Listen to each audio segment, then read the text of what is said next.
चलिए भैया, आज से हम लोग एक सीरीज स्टार्ट कर रहे हैं डिबेंचर्स से रिलेटेड, जहाँ पर हम टॉपिक पढ़ रहे हैं इंटरेस्ट ऑन डिबेंचर का और कुछ general entries issue of debentures की विद रिडम्पशन कंडीशंस।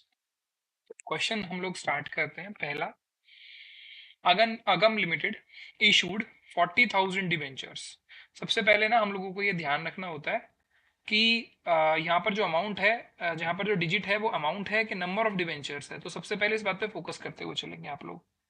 जैसा कि आप लोगों ने पढ़ा, एगम limited issued 40,000 9% debentures of 100 each. Means ये 40,000 डिवेंचर्स हैं, 40,000 रुपए के डिवेंचर्स नहीं हैं, 40,000 डिवेंचर्स हैं। 40,000 डिवेंचर्स 100 रुपीज ईच जो इशू कर रहे हैं हम लोग 1 अप्रैल 2023 को एट अ डिस्काउंट ऑफ 10%। यानी कि आप जब डिवेंचर इशू करोगे मार्केट में तो वो 10% ऑफ में इशू करोगे। 10% डिस्काउंट मतलब 100 रुपए का अगर डिवेंचर है तो आप 10% निकालोगे जो कि 10 रुपीज आएगा। 100 का 10 रुपीज माइनस कर देंगे, देन आप डिवेंचर 90 रुपए में आप इशू कर रहे हो, 90 रुपीज में।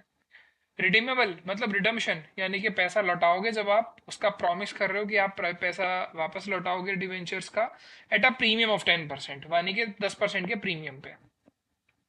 इशू ऑफ डिवेंचर और रिडम्पशन ऑफ डिवेंचर्स की कंडीशन आपको क्लियर होगी।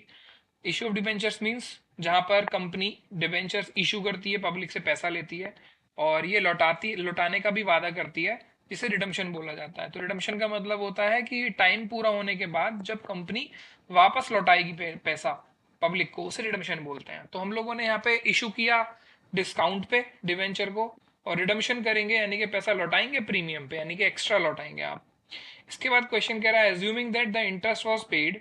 हमें ये मान के चलना है कि इंटरेस्ट जो पे किया जाएगा वो हाफ ईयरली पे किया जाएगा, 30 सितंबर को और 31 मार्च को। हमें जनरल एंट्रीज देनी है इंटरेस्ट ऑन डिवेंचर्स के लिए भी। तो स्टार्ट करते हैं। फर्स्ट, सबसे पहले तो हमारी डेट है 1 अप्रैल 2023, जिस डेट पर हम लोगों ने डिवेंचर्स को इशू किया और अमाउंट कलेक्ट किया है।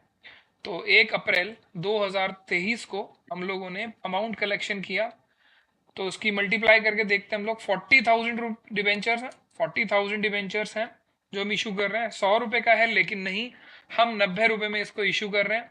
100 रुपए में नहीं कर रहे हैं, हम इसको डिस्काउंट पे कर रहे हैं इशू। तो आपने हर एक डिवेंचर होल्डर से एक डिवेंचर का 100 रुपया नहीं 90 रुपया लिया है, तो 90 से हमने मल्टीप्लाई करना है, जिससे हमारे पास अमाउंट निकल के आ जाती है ऑफ 36 लाख रुपीज।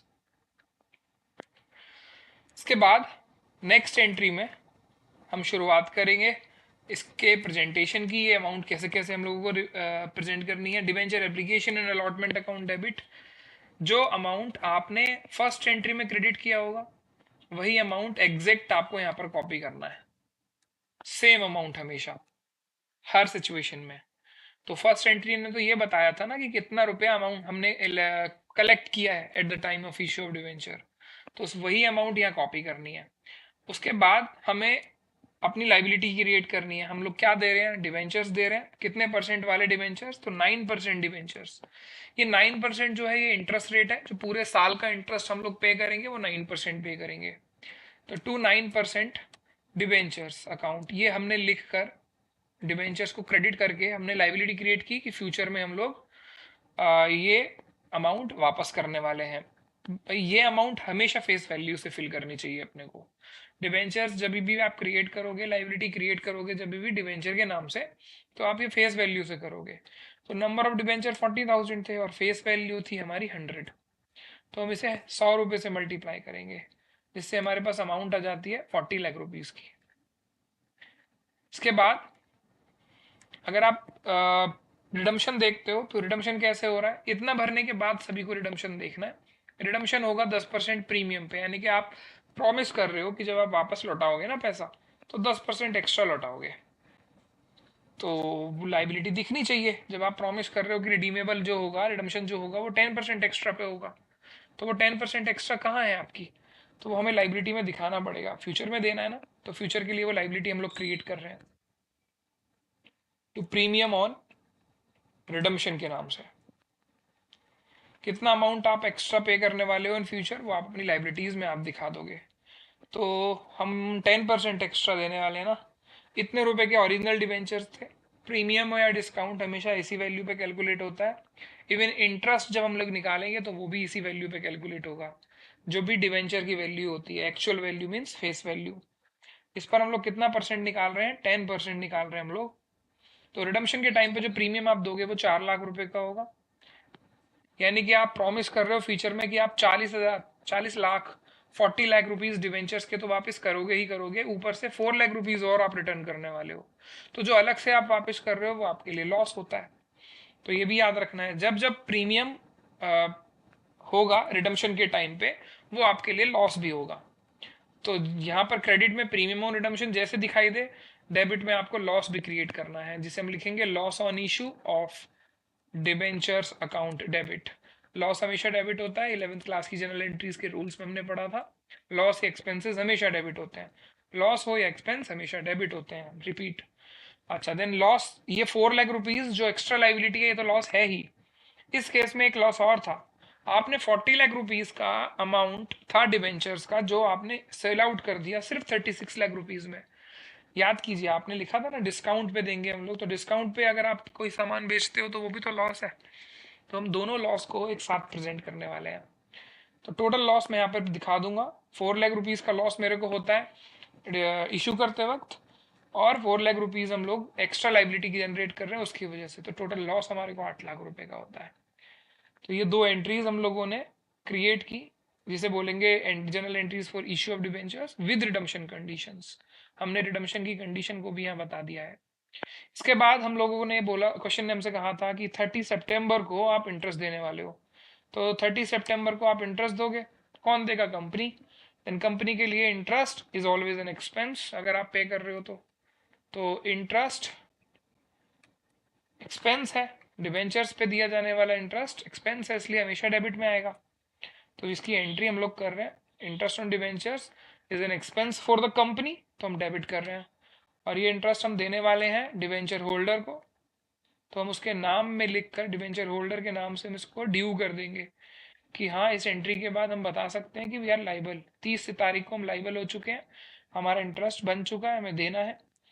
और सेम डे फिर हम लोग पेमेंट जब करेंगे तो इसकी एंट्री एक एक्स्ट्रा एंट्री बना देंगे हम लोग। पेमेंट की एंट्री किसको पेमेंट करोगे आप? डिवेंचर होल्डर को। तो डिवेंचर होल्डर जो आपने लाइबिलिटी क्रिएट की थी अभी डिवेंचर होल्डर के नाम से, वो लाइबिलिटी आप खत्म कर दोगे, डेबिट कर दोगे, क्योंकि इनको हम पैसा देने वाले हैं। तो टू बैंक अकाउंट के नाम से हम इसको लिख देते हैं। इसके बाद अमाउंट फिल करते हैं।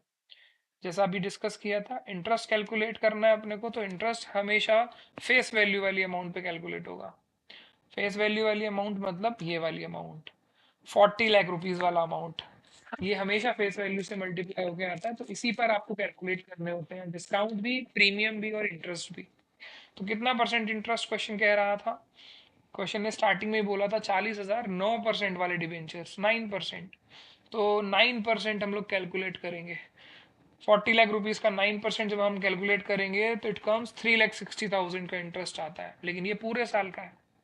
अभी आप 30 सितंबर को दे रहे हो ना, तो अप्रैल में जून जुलाई अगस्त और सितंबर, अभी 6 ही महीने हुए, तो हम 6 महीने का इंटरेस्ट देंगे, अभी पूरे साल का पे आउट नहीं करने वाले हैं।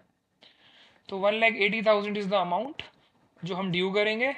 वी आर लाइबल टू पे डिवेंचर होल्डर्स 1,80,000, और यही अमाउंट अब आप पेमेंट कर दोगे, जिससे आपकी लाइबिलिटी खत्म हो जाती है जो भी क्रिएट की थी। ये 30 सितंबर को हम लोगों ने इंटरेस्ट पे कर दिया डिवेंचर होल्डर को, फिर दोबारा से हम लोग पे करेंगे on 31 March 2024। Then same entry same exact, interest on debenture debit to debenture holder, खर्चा हुआ है हमारा, एक्सपेंस हुआ है, डेबिट हुआ, और ये हम देंगे अभी ना, तो लाइबिलिटी बन गई डिवेंचर होल्डर। उसके बाद डिवेंचर होल्डर को जब आप पेमेंट करते हो तो लाइबिलिटी भी खत्म हो जाती है और आपका बैंक बैलेंस रिड्यूस हो जाता है। और टोटल अमाउंट जो इंटरेस्ट की थी वो हमने कैलकुलेट की थी 3,60,000 फॉर द होल ईयर। हमने यहाँ पे कर दिया था 180, तो अभी 180 ही हम लोग यहाँ पर पे आउट करने वाले हैं। तो 180 और डिवेंचर होल्डर की लाइबिलिटी हमने पेमेंट करके 180। तो क्वेश्चन ने जो एंट्रीज पूछी थी तो वो हमने कर दी है। इसके बाद हमें एक याद रखना है एक चीज़ और, हमने 11th क्लास में पढ़ा था। जब भी आप अकाउंट क्लोज करते हो हर एक इस साल के एंड में, तो एक्सपेंसेस को, सारे एक्सपेंसेस को आप प्रॉफिट एंड लॉस अकाउंट या ट्रेडिंग अकाउंट में डालते थे। तो वही काम करने वाले हैं हम लोग, जो भी एक्सपेंसेस हमें यहाँ दिखाई देगा उसको हम प्रॉफिट एंड लॉस अकाउंट में ट्रांसफर करेंगे at the end of the year. तो बेसिकली मैं इंटरेस्ट की बात कर रहा हूँ यहाँ, इसलिए इंटरेस्ट की एंट्रीज हम लोग, अमाउंट को हम लोग राइट ऑफ करेंगे, राइट ऑफ करेंगे या कहेंगे एडजस्ट करेंगे, कहाँ डालकर, प्रॉफिट एंड लॉस अकाउंट में। तो कंपनी का जो प्रॉफिट एंड लॉस अकाउंट होता है उसको नाम दिया जाता है statement of P and L account, statement of profit and loss account. Expenses P and L account में डेबिट साइड ट्रांसफर होते हैं, तो इसी भी आप पे हमारी एंट्री है, statement of profit and loss account में हम ट्रांसफर करने वाले हैं डेबिट साइड, इसलिए उसी को डेबिट किया, statement of profit and loss account debit to, और ये जो इंटरेस्ट था पूरे साल का ये हम लोग खत्म कर देंगे इसमें डालकर, तो इंटरेस्ट ऑन डिबेंचर्स अकाउंट। ये आपको एक्स्ट्रा हमेशा बनानी चाहिए एंट्रीज बोर्ड्स में। तो टोटल इंटरेस्ट जो कंप्लीट ईयर का था वो 3,60,000 का था, वही अमाउंट हम पूरी तरीके से पी एंड एल में ट्रांसफर कर देंगे, 3,60,000, और यहाँ पर हमारा क्वेश्चन एंड होता है।